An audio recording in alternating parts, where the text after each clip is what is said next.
This top 10 is brought to you by Squarespace. Whether you need a domain, website, or online store, make your next move with Squarespace. Not a web design professional? No problem. Squarespace just added 16 new templates to create a great-looking website with ease. And with their award-winning 24/7 customer support and all-in-one platform, there's nothing to install, patch, or upgrade ever. Squarespace can help make your next move idea known to the world, and we're going to make it even easier for you. Start your free trial today at squarespace.com/top10 to get 10% off your first purchase.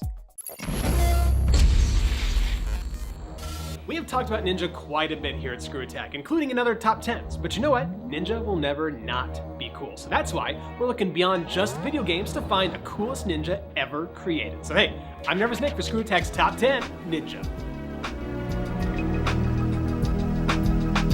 Number 10. Even in a world where the US military fights wars with red and blue lasers, they still need to have some good old ninja thrown into the mix. Tommy Arashikage is the real American hero, better known as Storm Shadow.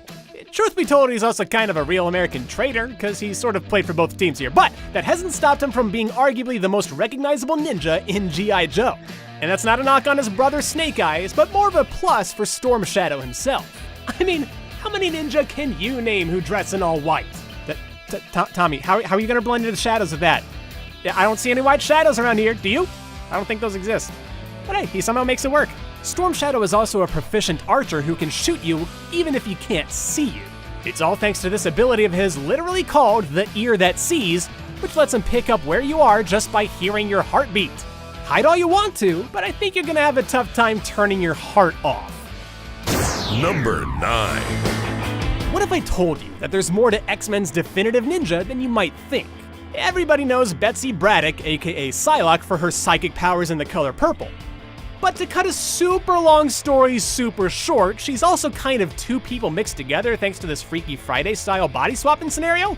Oh, and then she joined the Hand and became one of their best ninja. Comic books! But thanks to those psychic powers of hers, she stands out from all the other ninja. Of course, she's got those psychic blades everybody knows her for, but she can also make force fields, crossbows, and even flails. And as Psylocke's powers grew, she learned how to teleport in and out of shadow as well. That's like the most ninja thing ever. Number 8. Decades after they first took the world by storm, people still love them some Ninja Turtles. As a team, they take on the Foot Clan, the alien Triceratons, and even the Shredder himself. That's awesome. But everybody's got a favorite individual turtle. Don't get me wrong, all of them are super fun characters in their own right, but only one is correct: Raphael. I don't care how good of a leader Leo is, or what crazy inventions Donnie came up with, or whatever Mikey does, because Raph has the most important feat of all: punching Hitler in the face.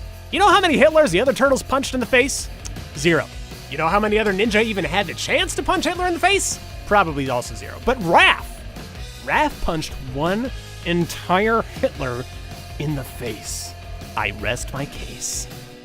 Number 7. Listen, there are a lot of things you gotta master in order to be a true ninja, and one of them is being able to create distractions. Mai Shiranui is, pretty distracting, I'll put it that way. With an outfit like that, Mai is a textbook example of the sort of kunoichi who can make a dude's hormones work against him just long enough for her to land an attack. Plus, Mai is hot in the literal sense because she also adds fire to a lot of her attacks. And those fans? They're made of steel, so when she throws them, they are definitely gonna hurt. You ever wonder where she keeps all those fans? I mean, her options are kinda limited and they all sound really uncomfortable. I'm just saying. Number 6. In all of Bruce Wayne's years of extensive training, none has served him as well as his time with the League of Assassins. Of course! Batman himself is totally a ninja. No matter which version of Batman you look at, he's all about outsmarting his enemies using the environment, especially if some convenient shadows are lying around. He's been trained to climb a building with ease and takes that to the next level with some of his awesome gadgets.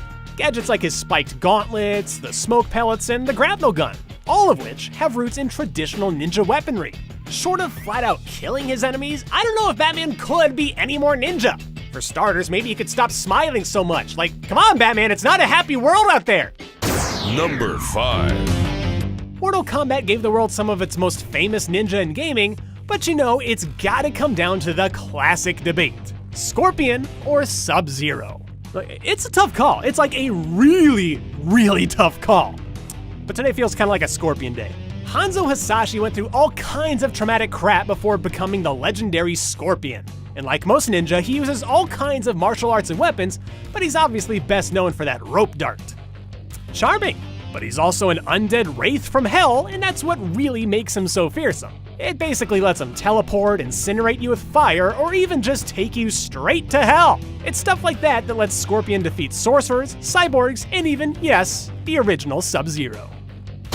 Number 4. In the Liberian War, people were already afraid of this 10-year-old kid known as Jack the Ripper. But 20 years of convoluted video game nonsensical plot later, the Patriots, the secret organization, not the football team, kidnapped Jack and ninja-fied him. In other words, he became Raiden.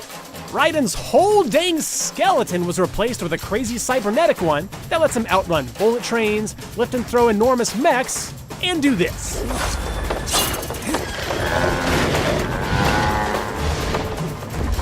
Oh, they just got served! He also carries the high-frequency blade, which vibrates at such a high frequency that it shreds through the molecular bonds of, like, anything. I'll bet you could exact all kinds of revengeance with a weapon like that. Whatever revengeance actually means. Number 3. We cannot ignore one of the original video game ninja. Ryu Hayabusa from Ninja Gaiden and Dead or Alive is your typical assassin, as long as slicing up demons can ever be considered typical. Ryu fights with an old family heirloom called the Dragon Sword, which becomes one of the most powerful weapons in his world when it takes on its final form.